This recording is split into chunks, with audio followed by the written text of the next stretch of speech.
నమస్తే friends, welcome to part 2.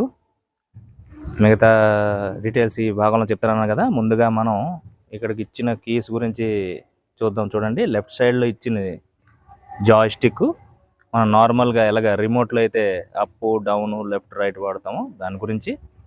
ఇక్కడైతే ఏదైతే రెడ్ బటన్ ఇచ్చాడో రెడ్ బటన్ అవుతుంది మనకి పార్కింగ్ చేసినప్పుడు దాన్ని ప్రెస్ చేయడానికి. ఇగోండి ఈ సైడ్ చూడండి, లెఫ్ట్ రైట్ మనం ఎప్పుడైతే సిగ్నల్ ఎటు మనం టర్న్ అవ్వాలంటే ఇస్తాం కదా, ఆ సిగ్నల్ బటన్. ఇది వచ్చి మనకి హార్న్. ఫ్రెండ్స్, ఇప్పుడు మనకి ఇక్కడ మోడ్ ఇచ్చాడు కదా, ఇక్కడ 3 రకాల మోడ్లు ఇచ్చాడు: ఎకానమీ, రైడ్ అండ్ స్పోర్ట్స్. ఈ 3 మోడ్లు మనం మైలేజ్ కూడా మారుతుంది, అలాగే దాన్ని బట్టి స్పీడ్ కూడా మారుతుంది.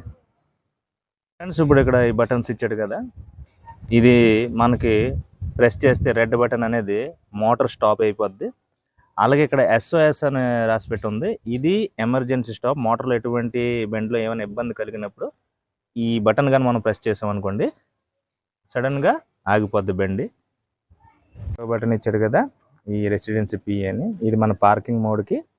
అలాగే ఇది బటన్, కింద బటన్ ఏదైతే ఉందో అది బ్యాక్ సైడ్ ఇండికేషన్కి. అలాగే ఎక్కడైతే ఏదైతే లాస్ట్లో ఉందో సెట్ అని, అది మనం లెఫ్ట్ హ్యాండ్ బ్రేక్ పట్టేసుకొని ఇక్కడ మన స్విచ్ ప్రెస్ చేస్తే మనకి స్కూటీ అనేది స్టార్ట్ అవుతుంది. ఇప్పుడు ఇక్కడ మనకి ఏదైతే ఇచ్చాడో అది మనకి మొబైల్ ఛార్జింగ్ పెట్టుకోవడానికి మనకి పనికొస్తుంది. అలాగే ఈ కింద నుండి మనకి పెట్రోల్ బంక్లోని ఎలక్ట్రిక్ ఛార్జింగ్ ఏమైనా పెట్టుకోవడానికి అది ప్లగ్ పాయింట్. అది ఇప్పుడు బటన్ గురించి తెలుసుకున్నాం. ఇప్పుడు మనకి ఇక్కడ లైట్లు ఇచ్చాడు, ఇండికేటర్ చూడండి, ఇటు సైడ్ ఒకటి ఇటు సైడ్ ఒకటి. అలాగే ఇక్కడ LED ల్యాంప్ ఇచ్చాడు, 2 బల్బులోనే, చాలా ఫోకస్ఫుల్గా ఉంది.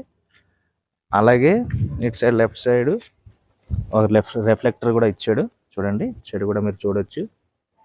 అలాగే మనం బ్యాక్ సైడ్ వస్తే ఇటు కూడా 2 ఇండికేటర్స్ అనేది ఇచ్చాడు, చూడండి, చాలా అద్భుతంగా ఉంది చూడండి.